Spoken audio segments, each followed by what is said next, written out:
Bueno, buenas tardes para todos. Vamos a estar iniciando nuestra sesión de esta tarde. Como en todas nuestras sesiones, pues vamos a empezar con una breve mención de una recomendación en términos ortográficos.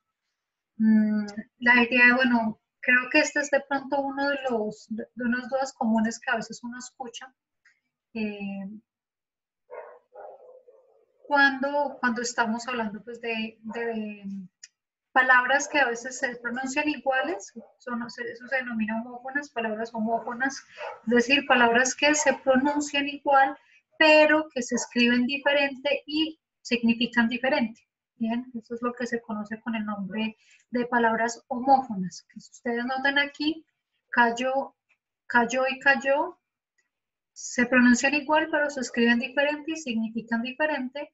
Lo mismo que callo y callo, que se pronuncian igual, pero se escriben diferente y se pronuncian diferente. Así que, pues bueno, hoy vamos a iniciar con esta pequeña reflexión en torno a estas 4 palabritas que a veces sacan canas a más de uno. Y bueno, pues aquí está básicamente el resumen de lo que significa, ¿no? Cayó y cayó con Y y con doble L, con tilde en la O, son verbos en pasado. En el caso de cayó con Y es del verbo caer, ¿sí? Iba caminando y se cayó, ¿cierto? En ese caso, pues estamos hablando de la acción caerse y pues se escribe con Y. En cambio, el verbo cayó con doble L viene del verbo callar, guardar silencio, ¿cierto? Por ejemplo, su madre lo regañó y se cayó. Entonces, o el niño estaba gritando y cuando vio al perrito se cayó, ¿cierto? Entonces, esa acción de guardar silencio viene del verbo callar, que en pasado se escribe cayó con doble L y que significa justamente eso, guardar silencio. Las otras 2 expresiones pues ya vienen a ser sustantivos. En este caso, callo, si noten que estas 2 palabras tienen un significado completamente distinto por la tilde. Entonces, si yo escribo esta palabra sin la tilde, está significando esto. Por eso es que son tan importantes las tildes para poder distinguir de qué palabra y qué significado le estoy dando. En este caso, Cayo con Y son islas raras, arenosas, ¿no? Por ejemplo, las islas del Cayo de la Florida, ¿sí? Entonces, estas islas, estas formaciones de islas pequeñas, arenosas, rocosas, se conocen con el nombre de Cayo. En cambio, el callo que se escribe con doble L son esas durezas en la piel, ¿no? En los callitos que salen en las manos o en los pies. Esa dureza de la piel se llama callo y se escribe con doble L. ¿Listo? Bueno, esa sería entonces nuestra reflexión por el día de hoy. No sé si hay alguna pregunta de esto.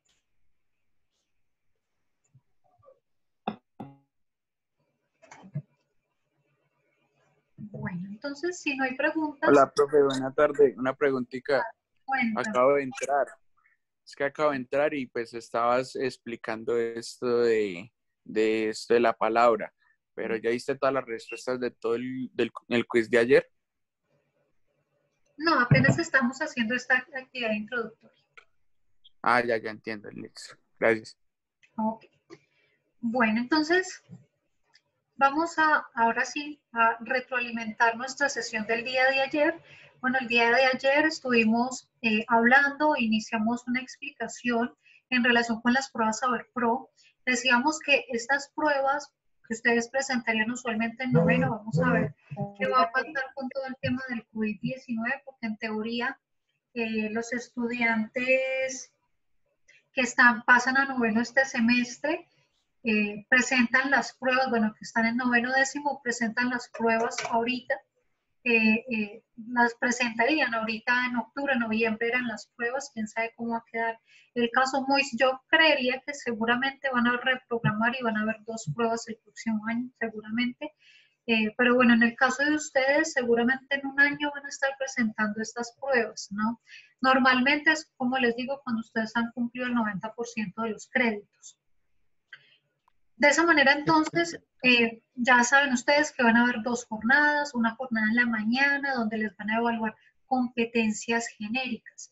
Las competencias genéricas son evaluadas las mismas para todas las carreras porque se entiende que son las competencias que debería tener cualquier profesional. Hablamos entonces que dentro de ellas está la lectura crítica. Cualquier persona necesita saber leer y entender lo que lee para desarrollarse como profesional. Ya vamos a socializar las respuestas del módulo bueno, de las preguntitas que desarrollamos el día de ayer. Entonces, este módulo de lectura crítica, decíamos, se basa realmente en leer una serie de textos y de cada texto les van haciendo una serie de preguntas, de las cuales pues ustedes tienen que interpretar el texto que les han dejado para pues, poder desarrollar el cuestionamiento que les están haciendo. Luego viene un módulo de matemáticas que técnicamente se llama el módulo de razonamiento cuantitativo, que les decía, bueno, seguramente para algunos dirán es el coco, bueno, para a veces los abogados nos puede ser un poquito difícil este módulo, pero realmente pues se evalúan competencias muy genéricas, sobre todo para los que ven competencias que no son propiamente digamos que de carreras propias de las matemáticas, tipo ingeniería, arquitectura, etcétera, han hecho un consenso y han considerado que las pruebas para personas que vienen de esas carreras suelen ser un poquito más difíciles en términos de matemáticas. Pero bueno, la recomendación ahí es repasar un poco las operaciones básicas y como les decía, en la plataforma Moodle pues les dejaré un videito donde ustedes podrán ver un par de modelos de preguntas. Se basan mucho sobre todo en interpretación de gráficas, así que bueno, ahí se dejan un par de recomendaciones en torno a interpretación de gráficas para que ustedes puedan observarlos. Luego, pues tenemos el módulo de competencias ciudadanas que les recomendaba leer la Constitución Política, repasar muy bien pues, deberes, fines del Estado y acciones constitucionales que suelen preguntarlo mucho en este módulo.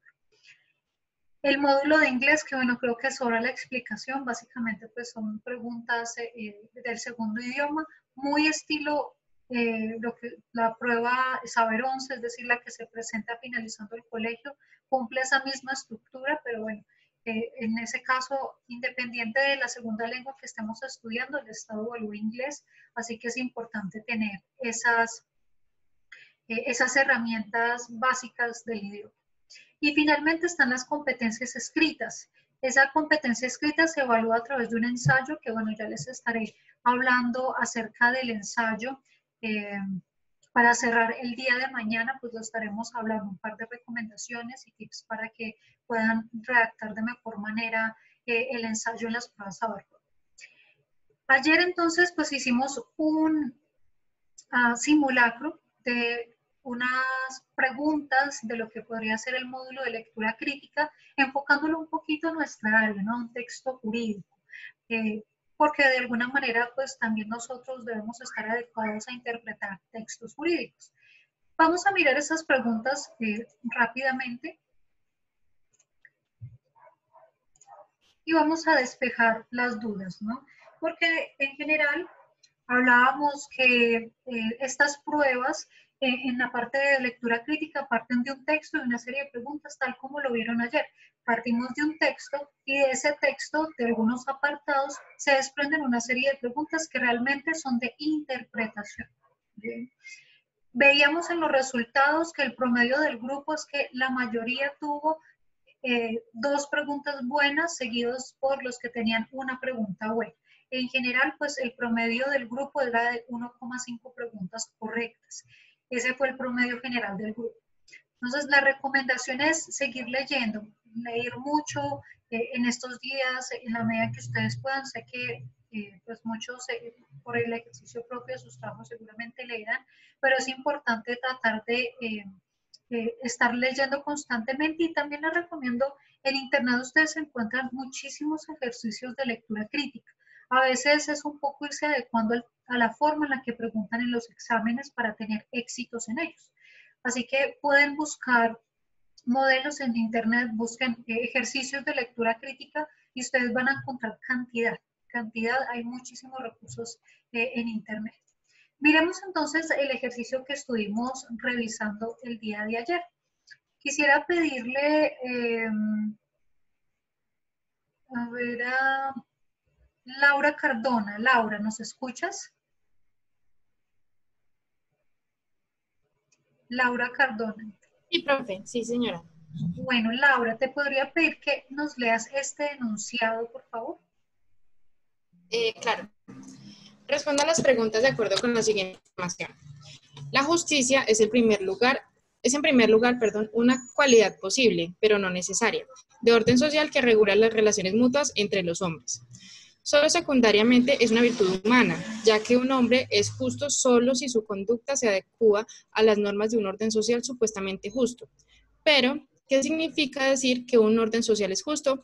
Significa que este orden social regula la conducta de los hombres de un modo satisfactorio para todos, es decir, que todos los hombres encuentran en él la felicidad. La búsqueda de la justicia es la eterna búsqueda de la felicidad humana. Es una finalidad que el hombre no puede encontrar por sí mismo y por ello la busca en la sociedad. La justicia es la felicidad social, garantizada por un orden social. Platón. Identificando la justicia con la felicidad, sostiene que un hombre justo es feliz y un hombre injusto es infeliz. Evidentemente, la afirmación según la cual la justicia es la felicidad no es una respuesta definitiva, sino una forma de eludir el problema, pues inmediatamente se plantea la cuestión, ¿qué es la felicidad? Tomado de Kelsen en 1992, ¿qué es justicia? Planeta de Agostini, de los siguientes enunciados, ¿cuál no se puede deducir correctamente de la afirmación un hombre es justo solo si su conducta se adecua a las normas de un orden social supuestamente justo? Ok, muchas gracias, Laura. Entonces noten que en general de esta pregunta la dinámica es leer el texto y a partir de ello leer las preguntas y responder. Yo lo que les recomiendo, ya que el tiempo es limitado, digamos que ayer tuvimos 15 minutos, pero realmente en las pruebas Saber Pro se contabiliza que son aproximadamente 2 minutos para responder cada pregunta. Que si yo me voy tomando más de esos minutos, seguramente va a haber un punto en el que yo voy a tener que correr un poco. Bien. Normalmente las personas que manejan la técnica de este tipo de exámenes recomiendan que sobre todo en estos módulos de lectura se lean primero las preguntas que se desprenden del texto.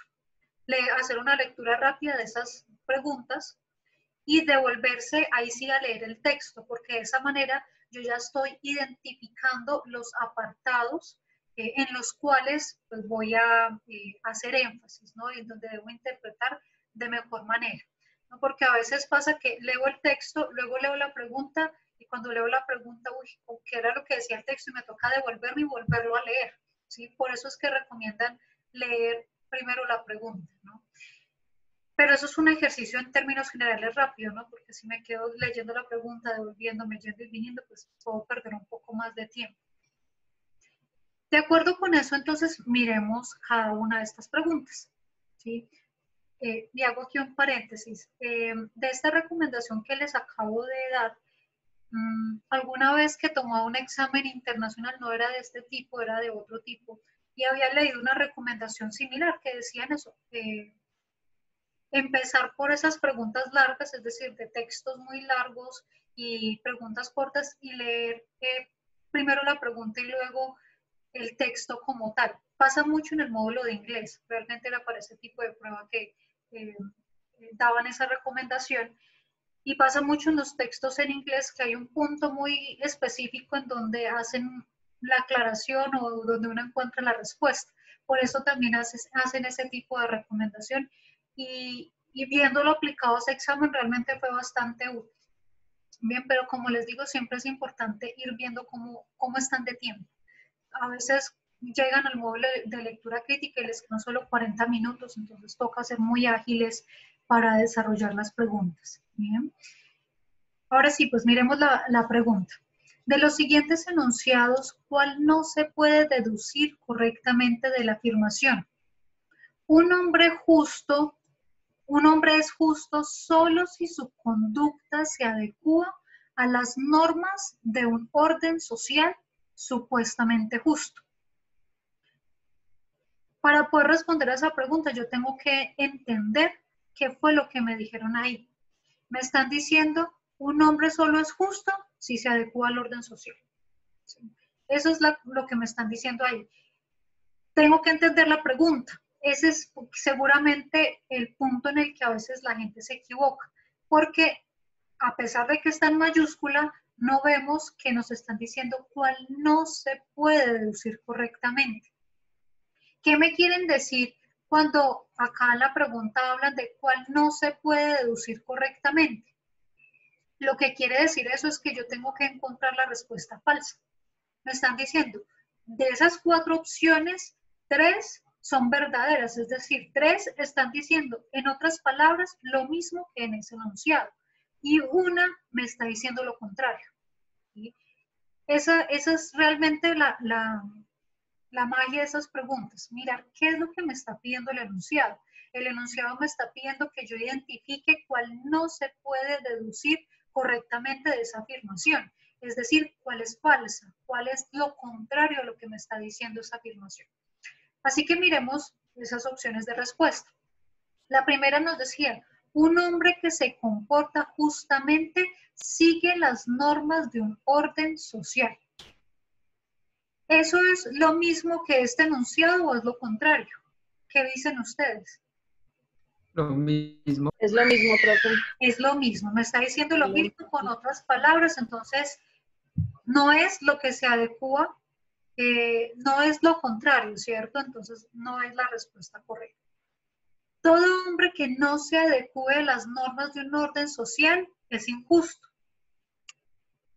¿Lo mismo o lo contrario?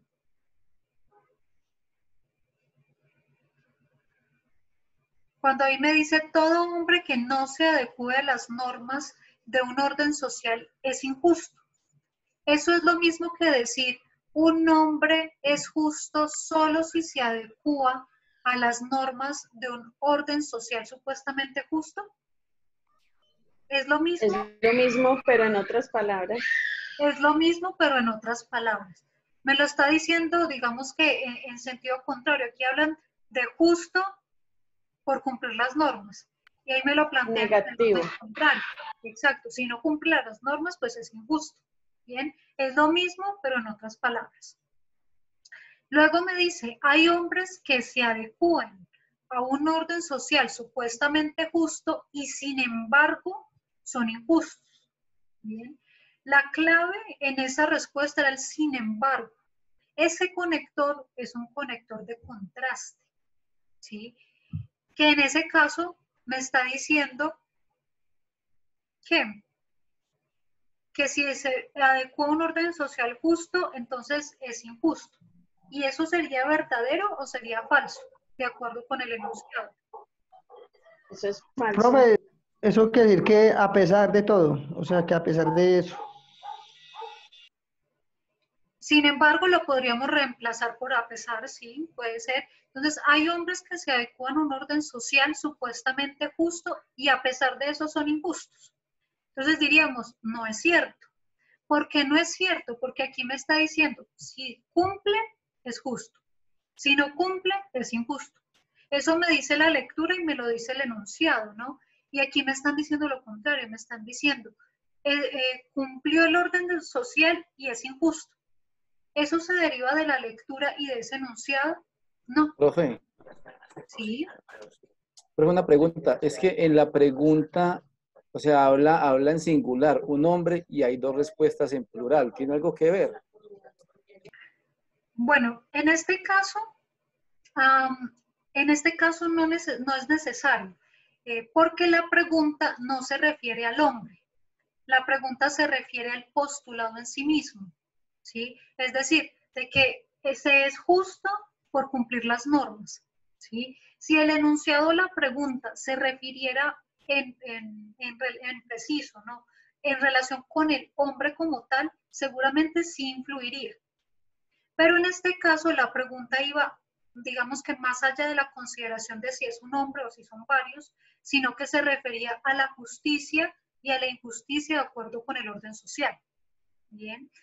Entonces sí, es una buena observación porque a veces cuando acuden a talleres de ICFES o de CAES, les dicen mucho eso, ¿no? Que si es singular, la respuesta debe ser siempre singular y que si es plural, la respuesta siempre debe ser plural. Pero en este caso, lo que se puede notar es que en el postulado, el extracto del postulado, más allá de hablar de un hombre o de varios, está hablando es de la justicia y del adecuamiento al orden social, ¿sí? Entonces, por eso, en este caso, ese tercer enunciado era el correcto, porque era la respuesta falsa, ¿no? Que es lo que se deriva de la pregunta, ¿cuál no se puede deducir correctamente? Eso significa cuál es falsa, cuál me dice lo contrario. Y si revisamos la última opción de respuesta, nos dice, no hay hombres que se adecúen a un orden social supuestamente justo y sin embargo sean injustos, ¿sí? Me están diciendo exactamente lo mismo que el enunciado, pero en otras palabras. En el enunciado me dicen, el hombre es justo si se adecua a las reglas sociales. En este me lo están planteando, si no hay hombres que se adecúen al orden social y que sean injustos, ¿sí? Me lo está diciendo en otras palabras. ¿Bien? Entonces, bueno, ahí es una cuestión de interpretación, pero hay que leer muy bien, haber entendido qué era lo que me decía el enunciado para yo buscar cuál era el que decía lo siguiente. Bueno, vamos a mirar la segunda. La segunda fue la segunda que más correctas contestaron, más personas contestaron correctamente. ¿Alguien me colabora con la lectura, por favor? Sí, profe, dice, considera el siguiente fragmento. La justicia es en primer lugar una cualidad posible, pero no necesaria, de un orden social que regula las relaciones mutuas entre los hombres. Solo secundariamente es una virtud humana, ya que un hombre es justo solo si su conducta se adecua a las normas de un orden social supuestamente justo. Las palabras en mayúscula indican respectivamente. Ok, muchas gracias. Entonces, noten que este enunciado se refiere a conectores, ¿sí? Ese pero, ya que, sin embargo, todos esos son conectores, son palabras que unen varias ideas, pero que al unirlas están transmitiendo determinado mensaje. Todos los conectores tienen algún significado. Por eso es importante estudiar qué conectores existen. No todos los conectores significan lo mismo. Por ejemplo, hemos mencionado que hay conectores de inicio. Por ejemplo, en primer lugar, inicialmente, en principio. Hay conectores que son para finalizar o para concluir. Por ejemplo, conectores como en conclusión, como colofón, por último, de todo lo expuesto se puede concluir que, ¿sí? Hay otros conectores que son de contraste. Por ejemplo, por el contrario, sin embargo, aunque, a pesar de, ¿sí? Hay otros que son de conclusión o de ilación, ¿no? Por ejemplo, en consecuencia, si ustedes ven en consecuencia, me está diciendo que yo estoy derivando una idea de lo que acabo de mencionar. Por eso el conector en consecuencia yo no lo puedo iniciar iniciando un párrafo, por ejemplo. Si no he dicho nada previamente, si yo no puedo desprender una idea de lo que se ha mencionado, no debería utilizar el conector en consecuencia, ¿sí? Entonces, cada conector tiene su respectivo significado y de acuerdo con eso deben ser utilizados. Aquí lo que se evalúa es que se conozca el significado del conector. Y en ese caso estamos usando dos conectores, pero y ya que. Pero, ¿qué significa?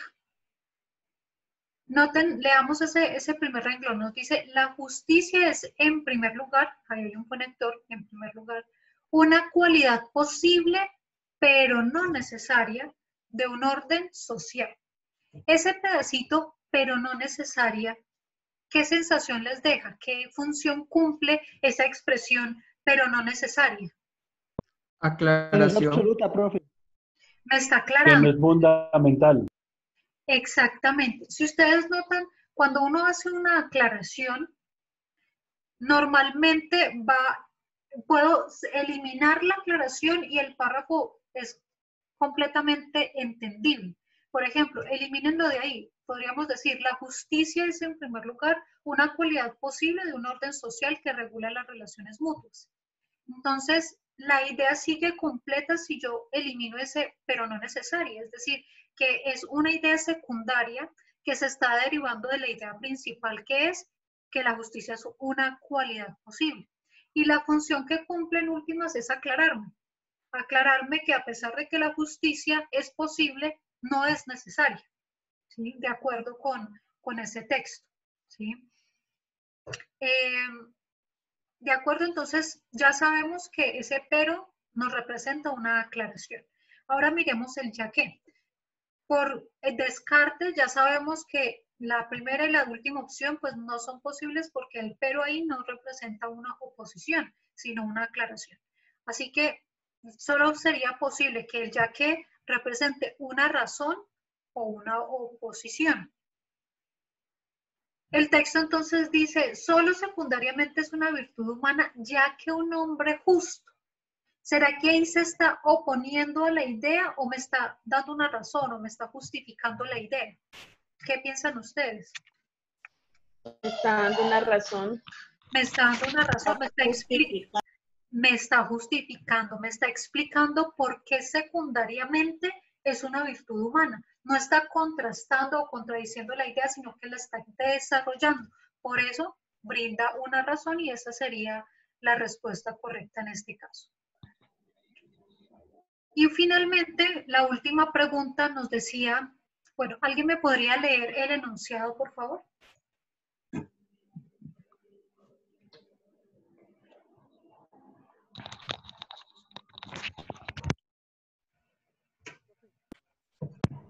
Por ejemplo, sí, adelante. Considere el siguiente fragmento. ¿Qué significa decir que un orden social es justo? Significa que este orden social regula la conducta de los hombres de un modo satisfactorio para todos. Es decir, que todos los hombres encuentran en él la felicidad. ¿Cuál de las siguientes opciones es una antítesis de las ideas presentadas? Ok, muchas gracias. Bien, entonces, en este caso, podemos ver que nos están haciendo una pregunta similar a la primera.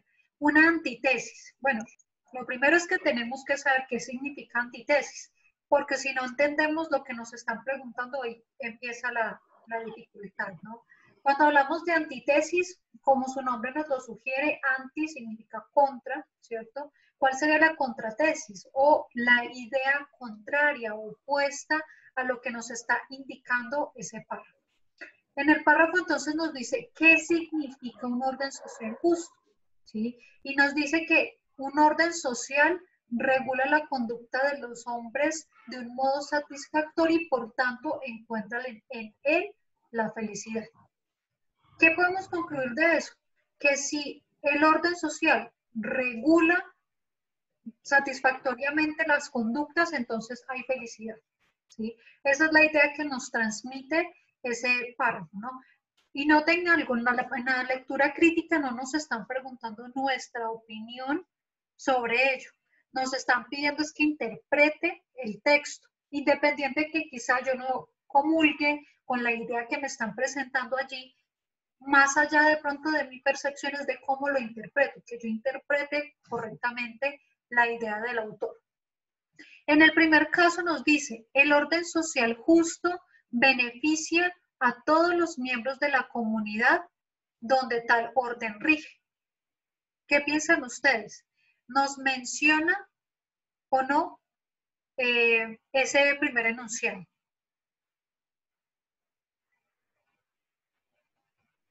Ay, aquí no se alcanza a leer. Sí, profe.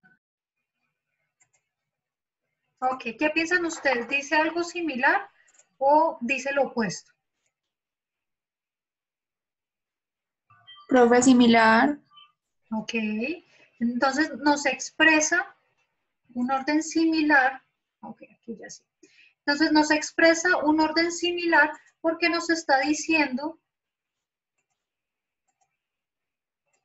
acá, nos está diciendo que el orden social beneficia a todos los miembros de la comunidad donde rige.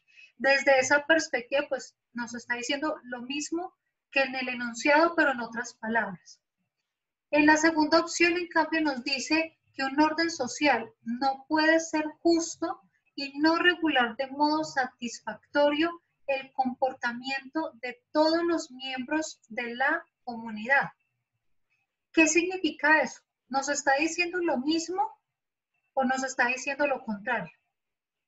Ahí la dificultad de pronto de la interpretación de esa respuesta era la doble negación, ¿sí? Un orden social no puede ser justo y no regular de modo satisfactorio el comportamiento de todos los miembros de la comunidad. Entonces, la interpretación ahí podía ser un poco más compleja porque tenía esa doble negación. Entonces, podría prestarse para confusión, aunque está correctamente escrito, ¿sí? ¿Cómo lo entienden ustedes?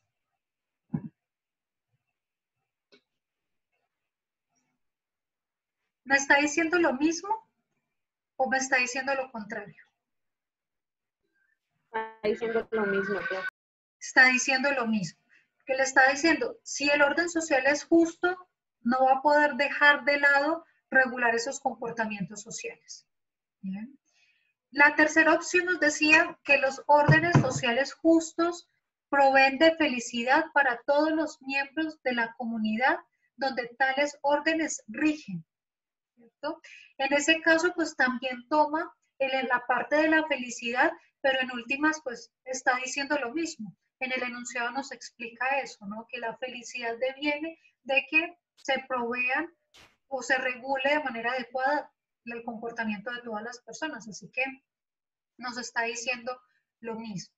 En cambio, en este último apartado nos dice, un orden social puede ser justo y aún así no regular de modo satisfactorio el comportamiento de todos los miembros de la comunidad donde tal orden rige.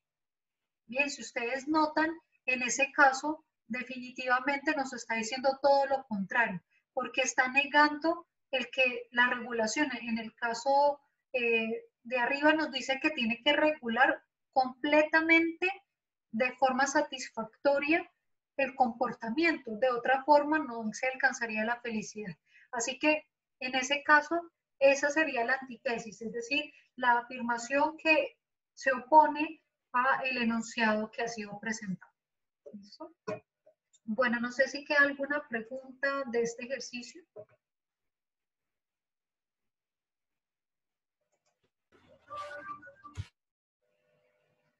Bueno, entonces si no hay preguntas,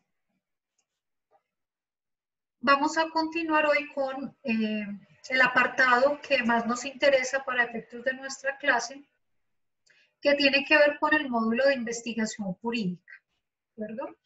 Entonces, en el módulo de investigación jurídica, que es el tercer módulo que hablábamos ayer, recuerden que hablábamos que las competencias específicas en el campo del derecho se evalúan en 3 módulos. El primero, que es gestión del conflicto, en donde les recomiendo repasar muchos mecanismos alternativos de solución de conflictos. El segundo, que es comunicación jurídica, en donde se evalúa mucho lo que tiene que ver con argumentación, hermenéutica, interpretación, desde el punto de vista jurídico, por supuesto. Y por lo mismo les recomendaba repasar muchos los temas de hermenéutica, escuelas del derecho. Les hacen muchas preguntas relacionadas con eso. Les plantean una postura y les piden que digan si es una postura naturalista o una postura positivista o desde el realismo jurídico, o les preguntan, les ponen un enunciado o la decisión de un juez, les dicen esa decisión se basó o tuvo una interpretación sistemática o teleológica o exegética, ¿sí? Entonces, a partir de ese estudio de los diferentes casos o supuestos, les plantean la necesidad pues, de tener claros esos elementos interpretativos y teóricos. Y ya en el módulo de investigación jurídica, pues realmente es un módulo que podríamos decir que está dividido en dos tipos de preguntas. Un primer tipo de preguntas va muy enfocado a lo que tiene que ver con metodología de la investigación. En esas preguntas les evalúan mucho conceptos a través de casos específicos. Es decir, a ustedes en las pruebas no les va a salir una pregunta donde ustedes tengan que decir qué es un objetivo, cómo se plantea. No, ya eso se entiende que deberían saberlo y tendrían la capacidad de aplicarlo en los casos concretos. Lo mismo ocurre en las pruebas de gestión del conflicto y de comunicación jurídica. De hecho, en los 3 módulos se pueden evaluar elementos de las diferentes áreas del derecho. Ahorita les voy a mostrar, por ejemplo, en una pregunta del módulo de investigación jurídica, cómo se evaluó esto. Porque realmente es susceptible que en cualquiera de esos 3 módulos les salgan preguntas relacionadas con sus áreas del conocimiento. Derecho penal, derecho constitucional, derecho de familia, derecho civil. En general, pues elementos relacionados con la carrera. Preguntan mucho en el módulo de investigación jurídica temas relacionados con derechos humanos, temas relacionados con derecho constitucional. Se ha visto que tiene mucha relación con este tipo de preguntas. ¿Y cómo les preguntan? Bueno, les decía, básicamente se dividen en 2 grandes temas.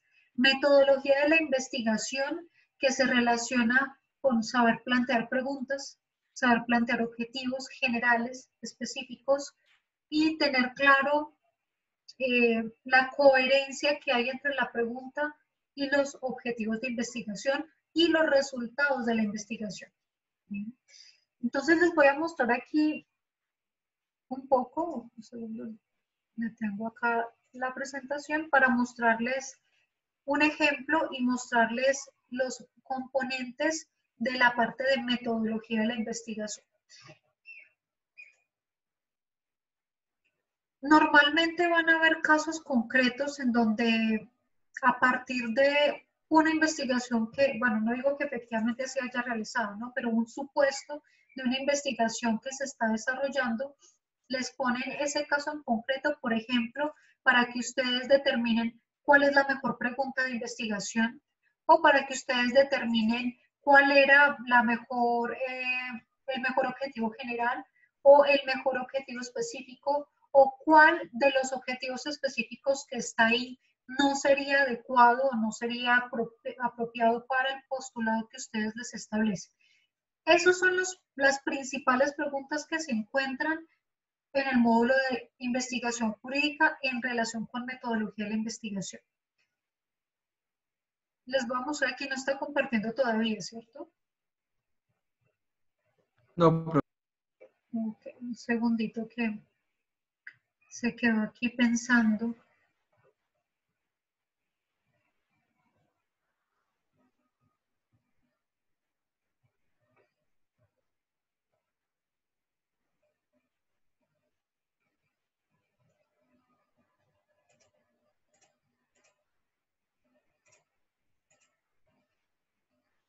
Entonces, esto que les estoy mostrando aquí ya se ve, ¿cierto? Ahora sí.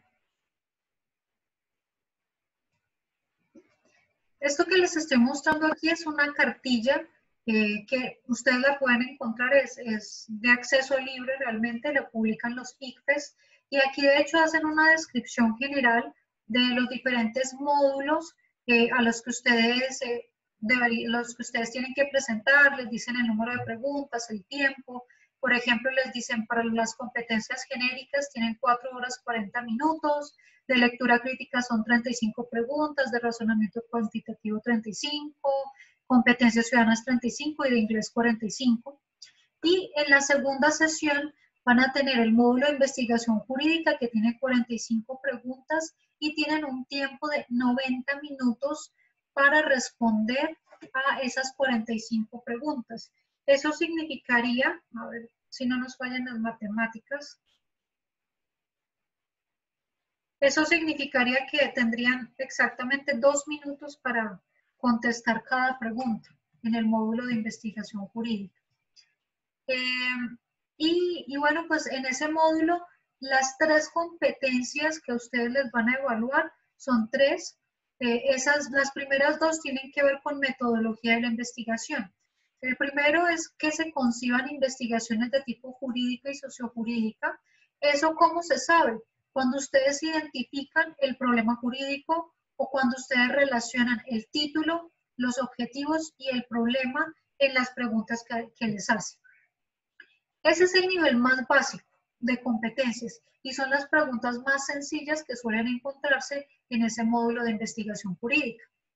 La segunda competencia, que también tiene que ver con metodología de la investigación, es que evalúen la coherencia y pertinencia de las investigaciones, sean jurídicas o sociojurídicas. ¿Cómo se evalúa o se determina que se tiene esta competencia? Primero, cuando ustedes pueden llegar a conclusiones, ¿sí? Derivan las conclusiones y efectos de investigaciones en derecho. Cuando distinguen soluciones jurídicas de las que no lo son. Esto en particular que les dicen aquí, distingue soluciones jurídicas de las que no lo son, significa que ustedes sepan cuando algo es jurídicamente viable. Con las preguntas de esta competencia es que les suelen evaluar el conocimiento de las diferentes áreas del derecho, porque les muestran una investigación que en teoría está resolviendo algo relacionado con el campo del derecho y la conclusión en teoría es algo que ustedes deberían saber por el conocimiento que ya tienen de la carrera. ¿Bien? Y desde esa perspectiva es que suelen evaluar mucho en el módulo de investigación jurídica esos casos, ¿no? Por ejemplo, les plantean un caso en donde una persona tiene un conflicto, por ejemplo, familiar y quiere que se le fije cuota de alimentos. Y el resultado de la investigación, ¿sí? Y quieren, digamos que en la investigación buscaban establecer, por ejemplo, los mecanismos que tiene el representante legal de un menor de edad para que se fije cuota de alimentos, ¿sí? Y en las opciones de respuesta están 3 que no serían jurídicamente viables y una que sí. Entonces, la investigación es en últimas una pregunta relacionada con algo que ustedes deberían saber de la carrera. Bien, ahorita pues les voy a mostrar un ejemplo de eso en concreto para que lo puedan visualizar. ¿Listo? Y esta última parte reconoce soluciones jurídicas que son coherentes con los hallazgos de investigación, pues hace referencia a que uno tenga o encuentre la coherencia entre la pregunta que se planteó en el proyecto y el resultado. Estas son las preguntas que pueden ser un poco más complejas en el módulo de investigación jurídica. Estas primeras, desde que ustedes tengan claro lo que son preguntas y objetivos, el resto casi que es por lógica que ustedes lo ven en la misma pregunta. En cambio, en esta sí se necesita tener claro conceptos de la carrera para que la respuesta que yo dé sea la más acertada. Bien, y el último componente que es importante conocer de esta prueba son los principios éticos en la investigación, que vamos a hablar un poco acerca de eso hoy, para que sepan qué significa ética en la investigación y pues hablaremos un poco de cómo eso es evaluado en el módulo, que en este módulo realmente se evalúa de 2 formas. Les piden que reconozcan conductas antiéticas o que apliquen principios éticos en las investigaciones. Entonces, les dará un caso concreto donde un investigador tiene que hacer algo o que va a hacer algo y les piden que esa acción ustedes evalúen si está bien o está mal desde la ética investigativa. Entonces, pues necesitamos saber un poco de ética investigativa. Ustedes ya tienen bases en la carrera de ética, pero vamos a profundizar un poquito porque hay ciertos aspectos en puntual que es importante conocerlos. ¿Listo? Esos son los elementos que se evalúan en el módulo de investigación jurídica, o más bien los componentes del módulo de investigación jurídica. Desde la perspectiva de la ética en la investigación, y desde la perspectiva de la metodología de la investigación. Veámoslo ahora en un caso en concreto, desde la perspectiva de una pregunta, ¿cómo sería el análisis de esa pregunta en particular?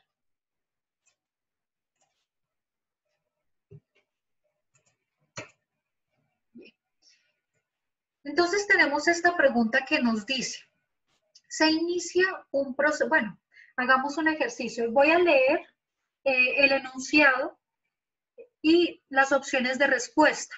Una vez termine de leer las opciones de respuesta, vamos a contar 1 minuto. ¿Listo? Cuando yo les diga ya, por el chat de Zoom, ustedes me van a indicar la opción de respuesta que creen que es más apropiada para esta pregunta. ¿Listo? Entonces, reitero, voy a leer todo el enunciado y una vez finalicen el enunciado voy a contar 1 minuto. Cuando les diga ya, por favor, envíen su opción de respuesta, la que considerarían que es correcta. Inicia entonces la lectura. Se inicia un proceso investigativo sobre la responsabilidad del Estado cuando se causa la muerte de una persona en accidente de tránsito con vehículo oficial. La conclusión a que llegan los investigadores es que el Estado es responsable de los perjuicios causados a los ciudadanos con los hechos y omisiones de la administración pública y sus agentes. Esta solución dada por los investigadores al problema planteado es de naturaleza jurídica porque a. La responsabilidad del Estado debe estudiarse desde la dimensión constitucional para que tenga validez. B.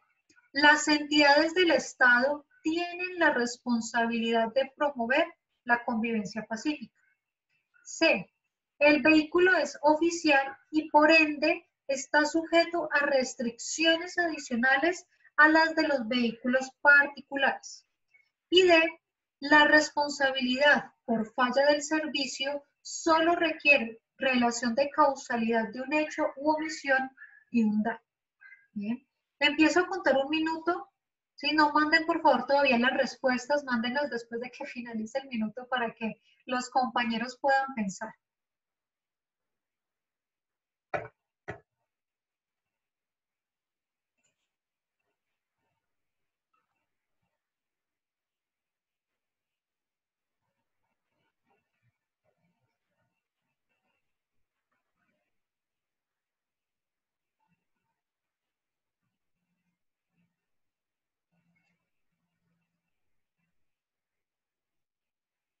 Todavía no es el minuto, ya empezaron a contestar.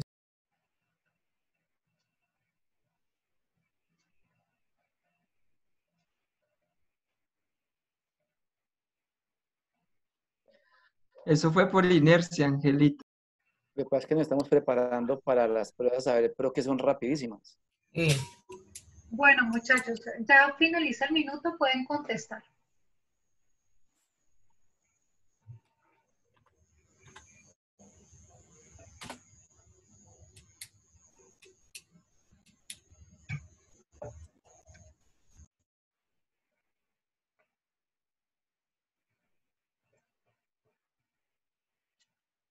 Okay. Bueno, si falta alguno, pueden terminar de contestar. Bueno, en general, de este primer ejercicio podemos concluir lo siguiente. Primero, el 20% del grupo no sabe seguir instrucciones porque la instrucción era esperar el minuto y ahí sí dar la respuesta, ¿no? Entonces, ojo con eso, que es muy importante saber seguir instrucciones, muchachos, ¿no? Porque eso nos puede llevar a ciertas situaciones, ¿no? Por ahí recuerdo alguna vez un examen que sí pasó en la universidad y la primera instrucción que les dio el profesor era: lean primero todas las preguntas y luego inicien con la respuesta. Segunda instrucción, no se pueden cambiar respuestas. ¿De acuerdo? ¿Qué ocurrió? Que la mayoría no siguió instrucciones y empezó a leer la primera y a contestar y a contestar. Y resulta que la última pregunta era: no responda ninguna pregunta, solo ponga su nombre y entregue la hoja. y como no se podía borrar ni cambiar respuestas, entonces los que no siguieron instrucciones perdieron el examen. Así que bueno, mucho ojo con eso. De hecho, hay algunas entrevistas o tests de personalidad que hacen en entrevistas que tienen que ver con eso, con seguimiento de instrucciones. ¿Listo? Bueno, entonces vamos a revisar esta pregunta. En esta pregunta, vean lo siguiente.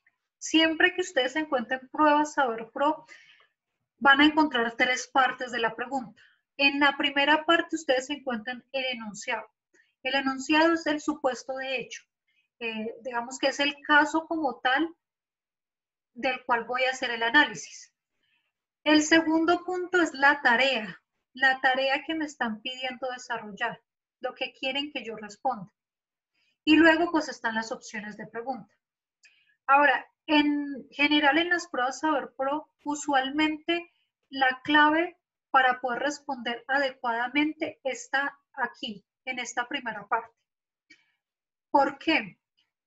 Porque casi siempre, sobre todo en lo que tiene que ver con derecho, no sé para otras carreras, pero para derecho lo que ustedes normalmente van a encontrar es que varias opciones de respuesta son jurídicamente ciertas.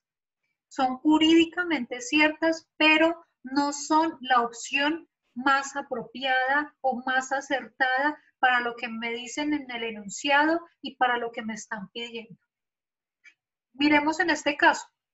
Si ustedes notan aquí, les están evaluando un área de conocimiento de su carrera.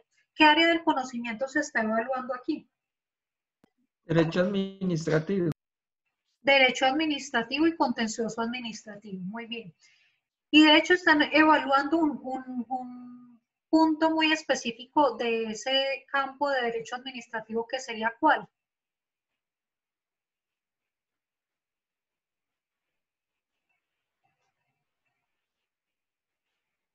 La responsabilidad del Estado, profe. Muy bien, la responsabilidad del Estado y sus elementos. Eso es lo que nos están evaluando aquí. Así que ustedes cuando lean, ubíquense, ¿cierto?, en el área de conocimiento que les están preguntando, porque de una u otra manera el enunciado pues tiene que ver con eso.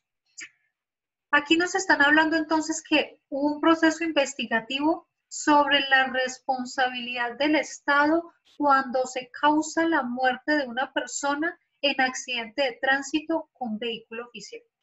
Ojo, en estos 2 renglones nos dijeron cuál era el problema jurídico de esa investigación. No lo dijeron a modo de pregunta, ni dijeron la pregunta de investigación es, o el objetivo general de la investigación es, pero aquí es claramente identificable cuál era la pregunta. ¿Alguien se atrevería a decirme, con base en esos 2 primeros renglones, cuál habría sido la pregunta como tal si la hubiéramos tenido que redactar como pregunta?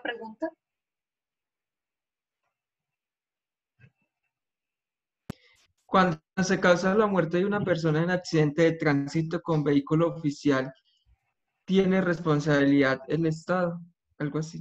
Ok, podría ser más o menos así. ¿O cuándo es responsable el Estado si se causa la muerte de una persona con un vehículo oficial en un accidente de tránsito? ¿Cierto? Bueno, lo podríamos redactar de varias formas, pero en términos generales noten que ahí está el objetivo general de la investigación, que era determinar cuándo es responsable el Estado cuando hay un accidente con vehículo oficial, o la pregunta, ¿no? ¿Cuándo es responsable el Estado? Y luego me dijeron la conclusión a la que se llegó por parte de los investigadores, es decir, esa investigación ya terminó, ya recolectó los datos y está llegando a una conclusión. La conclusión es que el Estado es responsable de los perjuicios causados cuando, con los hechos y omisiones de la administración pública y sus agentes. Ahí yo puedo determinar que me están hablando de los elementos de la responsabilidad del Estado. El hecho u omisión del agente, bien, entonces, y los perjuicios, ¿no? Los hechos o omisiones de la administración y los perjuicios. Luego, teniendo claro esos elementos que me está planteando, yo tengo que ver aquí, que me está pidiendo que yo diga, esta solución es de naturaleza jurídica, ¿cierto? Es decir, es correcta porque es de naturaleza jurídica. ¿Qué significa que es de naturaleza jurídica? ¿Qué creen ustedes que significa eso de que es de naturaleza jurídica? Porque la respuesta está en la norma. Ok, muy bien. La respuesta está en las fuentes del derecho, entre ellas la norma y la jurisprudencia también, que se ha encargado de hablar de esos elementos, ¿no? Así que eso es lo que significa que esta solución es de naturaleza jurídica, que la respuesta está en las fuentes. Y lo que me está pidiendo es que yo explique por qué. Es decir, que en una de estas me está explicando lo que la fuente del derecho me dice respecto a este enunciado. Es decir, la fuente del derecho complementaría esto con una de estas opciones. Por ejemplo, miremos la A. La A me dice, la responsabilidad del Estado debe estudiarse desde la dimensión constitucional para que la investigación tenga validez. ¿Okay? Eso me diría que yo tendría que estudiar la Constitución para poder responder adecuadamente eh, a esa investigación. ¿Eso será cierto, parcialmente cierto o falso? ¿Qué piensan ustedes? Profe, eso es cierto, porque la Constitución establece que cuando un agente del Estado causa un daño, ya sea por acción o una omisión, pues el Estado debe repararlo y repetir contra el agente que causó. Ok, muy bien. Efectivamente, la opción A es cierta. De hecho, la base de la responsabilidad del Estado está en el artículo 90 de la Constitución. Yo no puedo empezar a hablar de responsabilidad del Estado si no parto de la Constitución. Sin embargo, ese fundamento constitucional es lo que me responde esta conclusión que los investigadores llevaron a que los perjuicios causados por los hechos y los ciudadanos de la administración pública y sus agentes, me responde a la pregunta, esa parte me responde a la pregunta que ¿cuándo es responsable el Estado cuando se causa la muerte? No me da realmente esa respuesta. Claro, es cierto que la responsabilidad del Estado se debe estudiar desde una dimensión constitucional, pero esa afirmación no me permite llegar a esta conclusión. Por eso es cierta, pero no es la opción correcta, ¿bien? Porque no es la que responde de manera apropiada a lo que me dice el enunciado. La opción B me dice, las entidades del Estado tienen la responsabilidad de promover la convivencia pacífica. ¿Eso será cierto o será falso? Pues, profe, en la práctica cierto.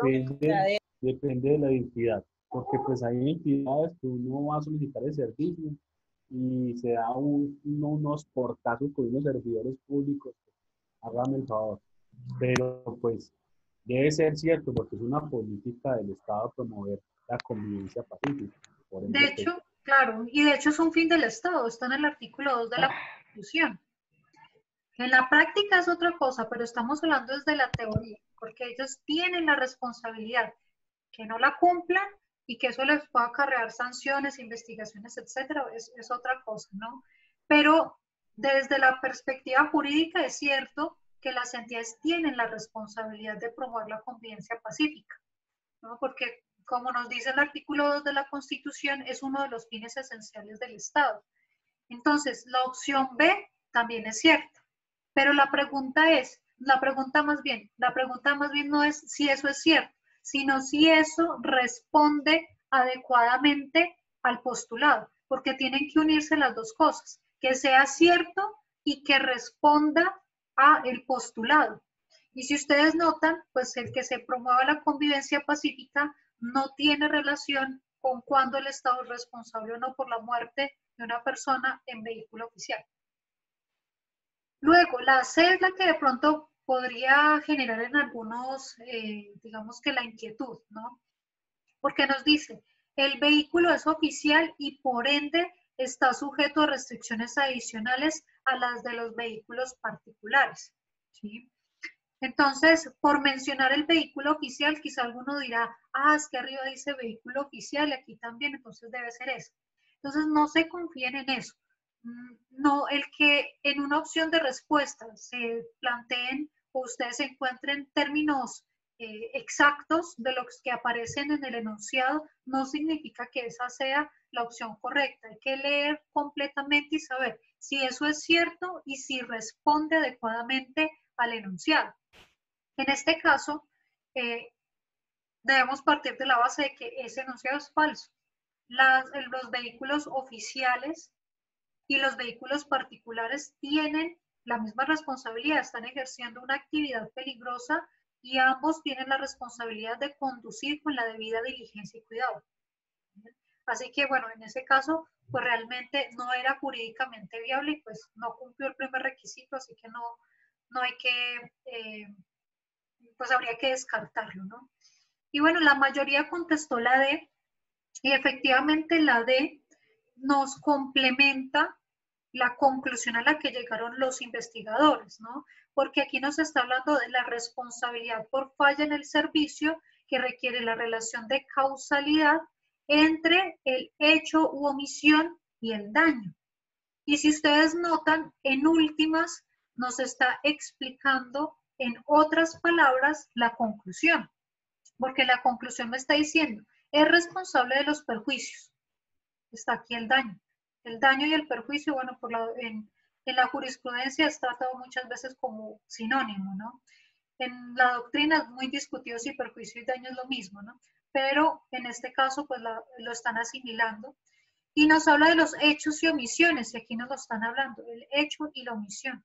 Entonces, es cierto que la responsabilidad por falla en el servicio pues requiere esa relación de causalidad entre el hecho y el perjuicio. Y además, pues nos está siendo concordante con la pregunta de investigación. Por lo mismo es que la D era la opción adecuada. ¿Listo? Ese es entonces, en términos generales, el proceso. Obviamente eso uno lo hace rápido, ¿no? Uno lee el enunciado, determina el tema que me están tratando, cuál es el punto en concreto y determinar esas opciones de respuesta que son descartables. La recomendación en última que aquí les puedo dar. ¿Profe, una pregunta? Sí. O sea que independiente, eso es como cuando hablan de carro oficial, eso es como un distractor, porque la respuesta, o sea, como que corresponde a que sea oficial o sea particular. Igual el problema va a ser el mismo, ¿sí me hago entender? O sea que es como un distractor cuando hablan del carro oficial. Bueno, en ese caso, digamos que el vehículo oficial sí es importante porque si es un vehículo particular, pues no vamos a estar hablando de responsabilidad del Estado, sino de responsabilidad civil extracontractual, ¿cierto? Entonces, sí es importante, pero no es el elemento clave, porque de hecho, si tú notas, en lo que tiene que ver con el hecho y omisión de la administración pública, pues el hecho es que atropellé a una persona y lo atropellé con el vehículo oficial. Entonces, digamos que el vehículo oficial termina estando comprendido en esa parte del hecho, ¿cierto? Porque el hecho es que se atropelló con vehículo oficial. A pesar de que no lo están diciendo expresamente, está comprendido en eso, ¿sí? Es un hecho que vincula en este caso al Estado, porque se vio involucrado un vehículo oficial, ¿sí? Entonces, sí puede verse como un distractor en la opción C, ¿cierto? En la opción C es un distractor porque aunque está mencionando el vehículo oficial, que eso es un elemento importante, el resto, ¿sí? Digamos que es falso y además no responde adecuadamente a la pregunta, porque realmente el Estado no es responsable porque tenga una restricción mayor que la de los particulares. Los particulares, si ocasionan un accidente de tránsito, también responderían, pero no por una acción de reparación directa, sino por una acción de responsabilidad civil extracontractual. Entonces, también tienen la misma obligación. Por eso es que sí se torna como un distractor ahí, porque a veces nos fijamos más en la literalidad que en la interpretación. Nos fijamos en que, ahí dice vehículo oficial, aquí también, ese tiene que ser. ¿Sí? Y realmente tenemos que mirar el sentido de la pregunta. Por eso les decía lo importante que es detectar cuál era el problema jurídico, porque con base en el problema jurídico es que yo tengo que entrar a ver, bueno, y relacionar el problema jurídico con la respuesta a la que ellos llegaron, ¿sí? Si ustedes notan, ahí estamos en el segundo componente que les mostraba ahora, relacionar el problema jurídico con una solución jurídica. Bien. Bueno, ¿alguna otra pregunta, muchachos?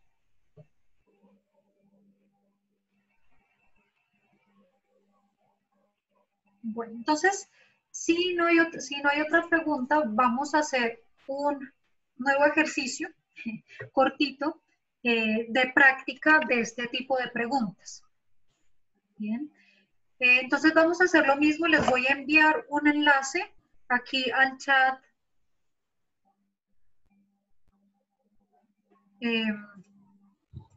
Al chat de Zoom, para que ustedes por favor lo abran.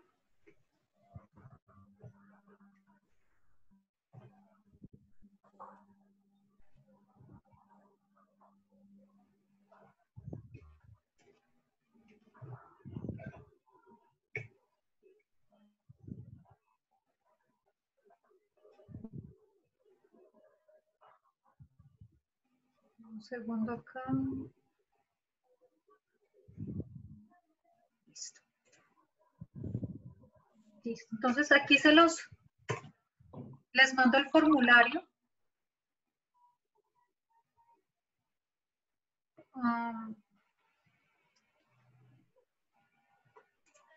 Lo voy a agregar, regálenme un segundo, les voy a agregar el nombre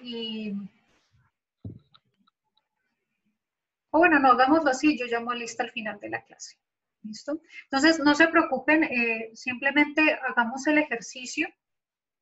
Vamos a contestar las preguntas, háganlo muy a modo de autoevaluación, ¿no? Para ver qué tal estamos, no le pregunten al compañero, ¿usted qué va a poner? ¿No? Léanlo cada uno atentamente, para efectos de concentración, por lo que ustedes me mencionaban ayer. Entonces, les voy a dar 15 minutos para que, son 3 preguntas, para que ustedes lean las preguntas, las respondan, leanlas despacio, hagan cada uno su respectiva, pues, su respectivo análisis, no le pregunten a los demás, noten que es incluso anónima la pregunta, es más un ejercicio de autoevaluación, ¿de acuerdo? Entonces, son las 7:10, a las 7:25, digamos que volvemos a la sesión. Entre tanto, por favor, todos de forma individual, ¿sí? De forma individual van a realizar la actividad. ¿Listo? ¿Alguna pregunta antes de que iniciemos?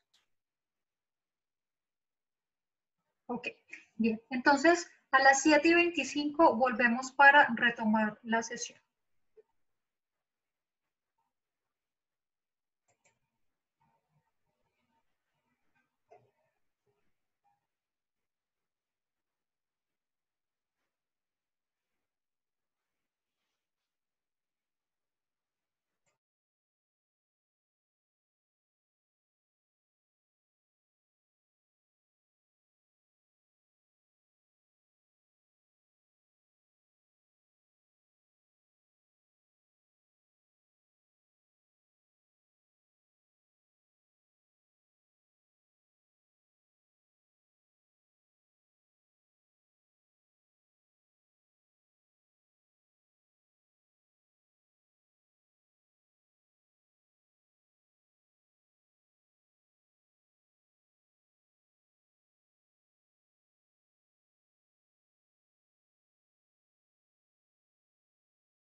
Profe, buenas noches. Hola, buenas noches. Profe, lo que pasa es que se me cerró el Zoom. ¿Tú me puedes volver, por favor, enviar el link para yo ingresar a hacer la prueba? Sí, ya te lo vuelvo a enviar. Gracias, profe.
Bueno, muchachos, entonces vamos a estar continuando.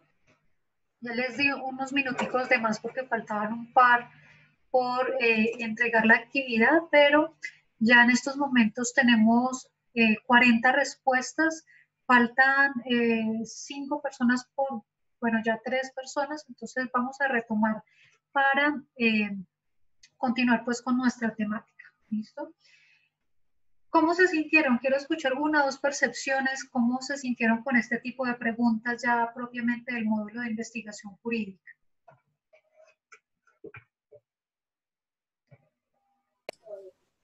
Profe, pues en estas me fue como mejor la vez pasada, porque no es, me parecía que estaban como más, como más concreta la pregunta y en sí las respuestas. Las de ayer estaban como más complicadita como para encontrar la respuesta que era. Ok, gracias. ¿Alguien más quisiera compartirnos cómo se sintió? Profe, yo definitivamente me doy cuenta que leo muy rápido. Por leer a las carreras no tengo como la suficiente comprensión de lectura y meto la pata de lo lindo. Bueno, no se preocupen, igual este tipo de ejercicios, en este tipo de ejercicios la idea es que ustedes puedan detectar qué aspectos podemos fortalecer, porque están a tiempo de revisar cuáles son esas debilidades, están realmente un año de presentar la prueba, entonces es el tiempo perfecto para fortalecer ese tipo de competencias. Y en el caso que nos comentas, pues lo ideal sería tratar de hacer este tipo de simulacros de manera más continua. Por ejemplo, lo que les decía ahora, buscar ejercicios de lectura crítica, no tienen que ser extensos, algo que puedas practicar en 10 minutos, una preguntita a la semana o diariamente, y eso pues te va a dar mucha capacidad también para ir fortaleciendo esas habilidades. Bien, esos son ejercicios iniciales que son buenos complementarlos por cada uno por su cuenta para fortalecer cada una de estas capacidades. Vamos a ver en este momento muy rápidamente, digámoslo así, el consenso general de cómo les fue en esta actividad. Y el día de mañana iniciando, igual como lo hicimos hoy, socializamos las preguntas porque quiero que alcancemos a hacer la introducción de lo que tiene que ver con ética en la investigación. ¿Listo? Entonces vamos a hacer la actividad de esa manera. Les voy a compartir aquí para que ustedes puedan ver en general cómo les fue. Hasta el momento van 43 respuestas. De esas 43 respuestas, hubo uno que no tuvo ninguna respuesta correcta. Hubo 8 que tuvieron una respuesta correcta. La mayoría tuvo 2 respuestas correctas, 19 personas. Y 15 personas tuvieron 3 preguntas correctas. El promedio es que, el promedio general del grupo es que la mayoría tuvo 2 respuestas correctas, 2,12% en general. Bien. Podemos ver en la primera pregunta, el 69% contestó correctamente, es decir, pues hubo una generalización en esta pregunta. En la segunda, el 76% contestó correctamente. Y en la tercera, el 65% contestó correctamente. Eso quiere decir que en nuestras competencias específicas, propiamente en el módulo de investigación, la mayoría del grupo, más del 60% del grupo, pues ha tenido un buen acercamiento con estas preguntas, ¿no? Mañana, como les digo, pues vamos a revisar pregunta por pregunta y explicamos cada respuesta para que también tengan esa claridad. Y mientras tanto, pues en lo que nos resta esta media horita que nos queda, vamos a hablar un poquito de una parte que no quiero que nos quedemos sin hablar de ella, que es la parte de ética en la investigación. Importante no solamente desde la teoría, es decir, desde la parte práctica de realizar una investigación, sino porque es uno de los aspectos que preguntan en la prueba. Casi que es 60-40, ¿sí? O 50-50. Se encuentran cerca de 20 preguntas que tienen que ver con ética en la investigación de una u otra manera. Así que es importante saber qué significa la ética en la investigación. Quisiera preguntarle muy rápidamente aquí, por ejemplo, a Sebastián Cano. Sebastián, ¿nos escuchas? Sebastián Cano, ¿nos escucha? Sí, profe, acá estoy. Ok, Sebastián, cuéntanos, si a ti te dijeran ética en la investigación, ¿qué palabra te vendría a la cabeza? ¿Qué dirías que significa eso de ética en la investigación? Ética en la investigación. Transparencia. Ok, transparencia. ¿Alguien más qué se les viene a la cabeza cuando hablan de ética en la investigación? Por ejemplo, Profe, de pronto el tema de plagios. ok, plagio. Y por ejemplo, Olga Lucía, Olga, ¿tú qué se te viene a la cabeza cuando te hablan de ética en la investigación?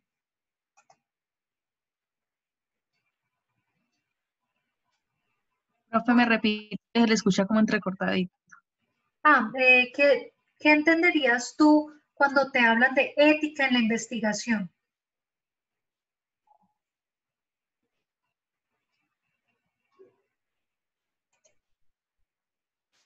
Siempre me diga ética en la investigación.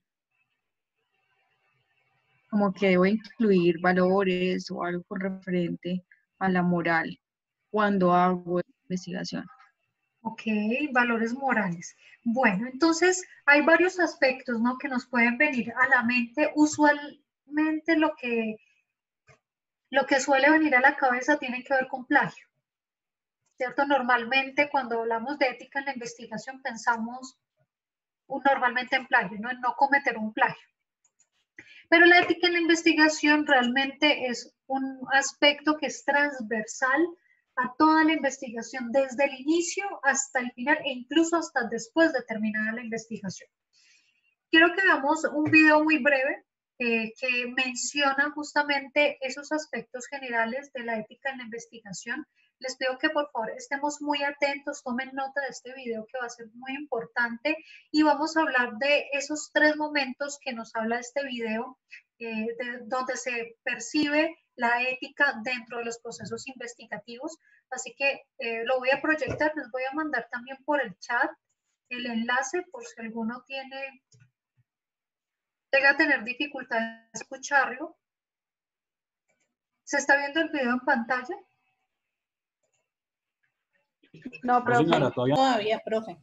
Ok, un segundo, creo que todavía están viendo la diapositiva. Acá, listo. Ahora sí, ¿cierto?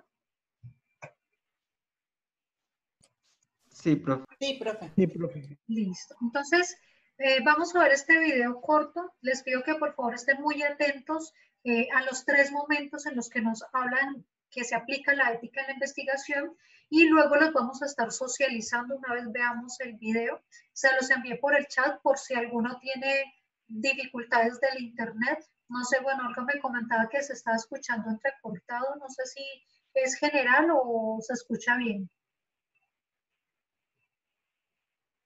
Yo la escucho bien, profe. Sí, ok, bien. Entonces, de todas formas, si alguno no está escuchando bien, le envíe el enlace por el chat para que lo pueda abrir desde su propia computadora. Vamos a escuchar estos minuticos cortos y ya socializamos la temática.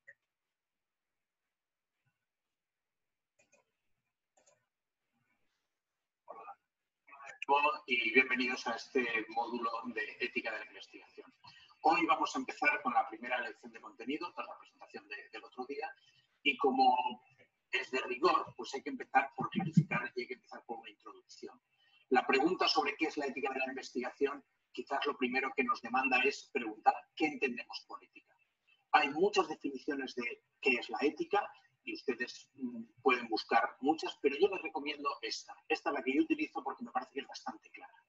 La presenta la profesora de la Cortina y tal como ella lo define es, la ética es un tipo de saber de los que pretenden orientar la acción humana en un sentido racional en el conjunto de nuestra vida. Es decir, en esencia, la ética de lo que se ocupa es del uso que hacemos de nuestra libertad. Cómo nosotros optamos por hacer una cosa u otra y qué razones tenemos para ello. Ese es el punto clave. La ética es un saber que pretende orientar, es decir, nos da pautas para cómo orientar nuestra libertad. ¿En qué se basan esas pautas?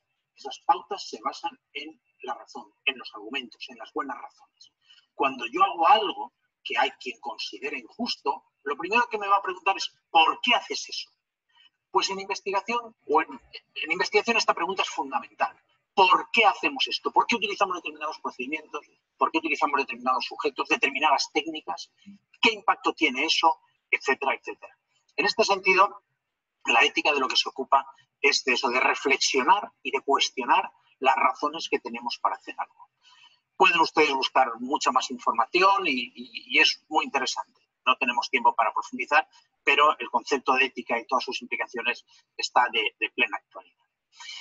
En concreto, en el ámbito de la investigación tenemos tres grandes momentos. El primer momento que tenemos aquí es cuando nos cuestionamos la finalidad de la investigación. Es decir, ¿para qué investigamos? Y es muy importante ser claros en la finalidad de la investigación. Claros en los objetivos que perseguimos y en las razones por las que lo perseguimos. Es decir, si yo investigo para desarrollar un determinado fármaco, yo tengo que decir, no, mi objetivo es encontrar determinado componente biológico, determinada, lo que sea, para algo. Esto es muy importante. Esto es muy importante porque en base a esa finalidad podemos evaluar. Si usted me dice, yo voy a investigar para crear un arma de destrucción masiva, ya sé que es un ejemplo muy extremo y muy simple, pero es para que se entienda. Entonces, yo juzgaré la finalidad de eso. Si usted está investigando para hacer algo perjudicial, ofensivo, humillante, doloroso, destructivo para el ser humano, pues lo cuestionaremos. Digo, oiga, esto no es aceptable, ¿no? Por tanto, esa sería la primera cuestión de la evaluación moral del fin de la investigación. ¿Es legítimo lo que usted quiere conseguir con su investigación? Y un segundo aspecto muy importante, este primero no es demasiado grave. Solo ha habido casos muy extremos donde la gente investiga para hacer algo claramente perjudicial, ¿no? Pero sí que es mucho más frecuente el segundo, la sinceridad respecto a los fines de la investigación. Es decir, cuando yo digo que quiero hacer algo, si soy sincero o no. Hemos encontrado fraudes en investigación donde alguien decía que pretendía hacer algo que es positivo, aceptable desde el punto de vista científico, pero la realidad es que era una estrategia de encubrimiento para otros fines. Aquí podemos poner muchos ejemplos de fines comerciales, pero también de algunos de otros de fines más de impacto social, político o ideológico. Es decir, ¿por qué investigamos lo que investigamos? ¿Cuál es la valoración? ¿Cuál es nuestro fin? Es la primera cuestión. La segunda cuestión, que es tremendamente grave y genera mucha discusión y hemos aprendido bastante a lo largo de la historia, es los medios y los métodos de investigación. Puede darse el caso que nosotros tengamos un buen fin. Digamos, yo quiero encontrar la solución a determinada enfermedad. Sí, pero ¿cómo lo estoy haciendo? Si resulta que para ver cómo evoluciona determinada enfermedad, lo que estoy haciendo es contagiar a una serie de personas para que sufran esa enfermedad, ver cómo evolucionan y poder estudiarlos, algo que probablemente les sonará, porque ha habido casos dramáticos en la historia que ha ocurrido esto, o el caso más extendido, los experimentos nazis de Mengele, de Joseph Mengele, son un ejemplo de esto, un ejemplo extremo y tremendamente negativo, pero es un ejemplo de cómo para conseguir algo que pretendidamente, no en el caso de los nazis, obviamente, pero sí en otros casos puede ser algo legítimo, algo deseable, pero utilizamos unos medios y unas metodologías que no son adecuadas. Este es en el caso de las investigaciones en biomedicina, son dramáticas porque aquí hay mucho dolor, pero cuidado porque en ciencias sociales también nos encontramos problemas de estos, problemas donde utilizamos determinadas metodologías o estrategias o medios de investigación que son muy cuestionables. Para luchar contra esto, contra este tipo de instrumentalización o de mala praxis científica, tenemos cantidad de documentos. Les recomiendo que busquen la Declaración de Nuremberg, que como podrán imaginar fue una respuesta a los abusos cometidos por los nazis en la investigación, pero tenemos otros como el informe Belmont o la Declaración de Helsinki que abundan en esta línea. Cuáles son los medios legítimos y cuáles son los medios que no son legítimos para investigar o para conseguir un fin de investigación. El tercer momento es en la comunicación. Este es un aspecto que tradicionalmente no ha recibido tanta atención, que aparentemente no es tan, bueno, aparentemente y realmente no es tan dramático, pero sí que puede haber situaciones realmente importantes. La comunicación es qué resultados de investigación se comunican y cómo se comunican. Lo primero que hay que decir es que cualquier persona que comunique los resultados de investigación debe tener la pretensión de veracidad. Es decir, ser claro, ser riguroso y que quien recibe esa información sea cierto. Lo que no se puede hacer, y a veces lo hemos encontrado, es transmitir unos resultados de investigación con pretensión de engañar. No digo que sean datos falsos, pero digo que la presentación de esos datos pretende engañar, pretende dar una visión distorsionada de la realidad. Los resultados de la investigación y, por tanto, la comunicación de esa investigación tiene que ser abiertas al escrutinio y al análisis público.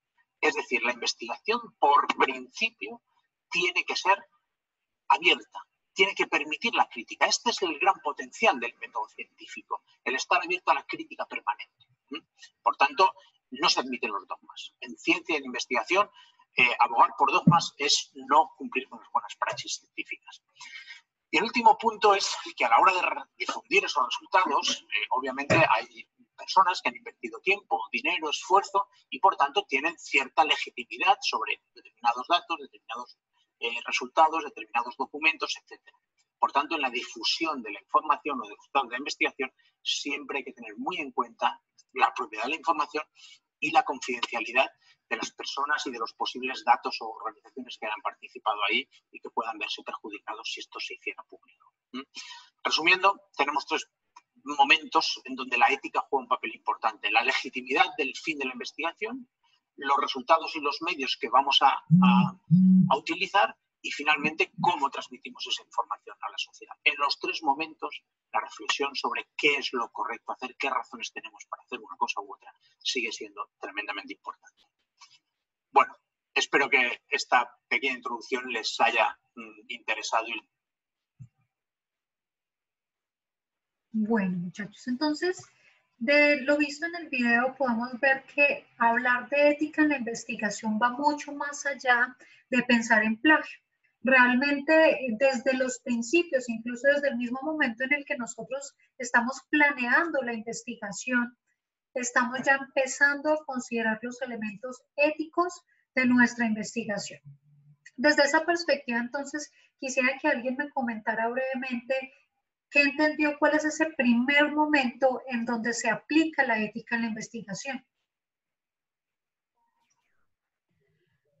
Profe, yo creo que pues el primer momento es cuando uno se plantea como que quiere investigar o qué es lo que voy a investigar, porque pues yo quiero llegar a un fin, ¿cierto? Encontrar pues como que una respuesta a algo, por decirlo de alguna forma. Entonces, yo debo de mirar de que lo que yo voy o sea, como que el final de mi investigación sea algo pues como que no genere un daño, no cause un daño. ¿Sí me hago entender? Ok, muy bien, muchas gracias. O cuál es el aporte que el aporte de mi investigación sea algo bueno.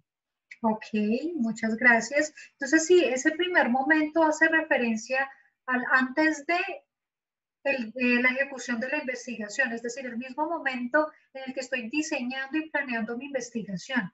Desde esa perspectiva, como les mencionaban en el video, yo debo ser sincero con el fin. A veces eso pasa mucho en temas biomédicos, en temas que tengan mucho que ver con intervenir físicamente en un ser humano o en un ser vivo. Pasa mucho ahí, cuando a veces dicen, bueno, es que vamos a buscar, por ejemplo, la cura contra el Alzheimer, pero realmente lo que quieren hacer es detectar, por ejemplo, qué personas tienen determinado tipo de sangre, por decir algo. Y el fin de la investigación o la excusa de la investigación es un propósito, pero detrás de eso hay otra cosa. Pensaríamos que en nuestro campo no sucede tanto y realmente no es tan frecuente, pero sí ha pasado. Han habido ciertas investigaciones en donde, por ejemplo, han encontrado que en lugar de cumplir el propósito que tenían, por ejemplo, en materia empresarial o comercial, estaban trabajando con personas con la finalidad de recolectar sus datos y utilizarlos por parte de entidades financieras y no realmente cumpliendo el objetivo de la investigación, que era algo completamente diferente. Sí se han llegado a encontrar ese tipo de casos, así que sí es importante tener en cuenta desde el principio, desde un primer momento, qué es lo que yo quiero lograr con mi investigación. Un segundo momento, ¿cuál es? ¿Quién nos recuerda o quién nos comenta cuál era ese segundo momento en donde hay que tener en cuenta la ética en la investigación?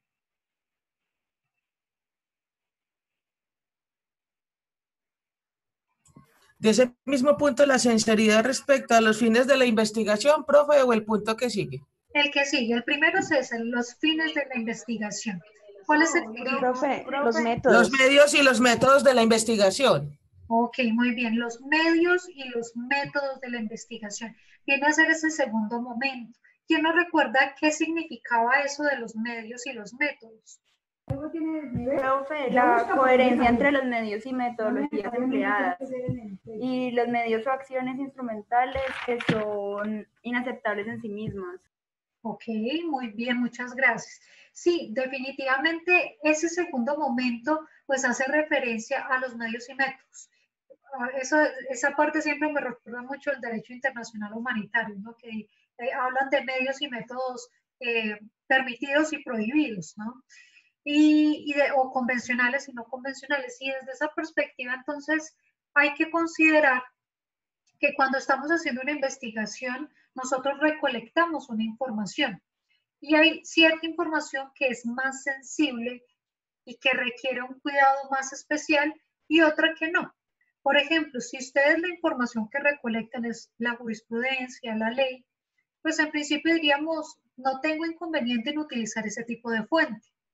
Pero sí ocurre que sobre todo cuando hay investigaciones sociojurídicas y recolecto datos personales, nombres, direcciones, edades, números de identificación, etcétera, ese tipo de datos nos indica que tenemos que tener cuidado, primero porque hay una ley de habeas data que obliga a todas las personas que recolecten datos a reservar esa información solo con el fin con el que dije que iba a usar esa información. Si dije que esa información era solo para procesar los datos para mi investigación, no tengo por qué, por ejemplo, luego vender esos datos a centrales de riesgo, por ejemplo, o a entidades aseguradoras o financieras.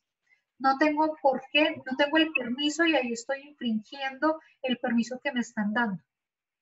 De la misma manera que hay ciertos medios, es decir, unas técnicas y unos instrumentos de recolección de información, a eso es a lo que hace referencia ese segundo momento, a mi técnica y mi instrumento de recolección de información, cuál va a ser y cómo la voy a emplear. Mañana profundizamos un poquito en ese punto que es relevante y ahora por tiempo de pronto no lo podemos profundizar, pero es relevante porque la técnica y el instrumento no puede ser cualquiera. Sobre todo, no puedo utilizar una técnica que infrinja digámoslo así, la dignidad y los derechos de la persona.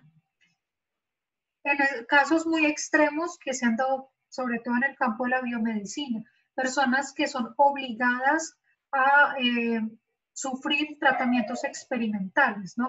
Una cosa es que una persona acepte por su voluntad y de manera consciente ser sometido a un tratamiento experimental y otra muy distinta es que bajo engaños yo acepte ser parte de ese tratamiento experimental o incluso en casos más extremos que sea forzado.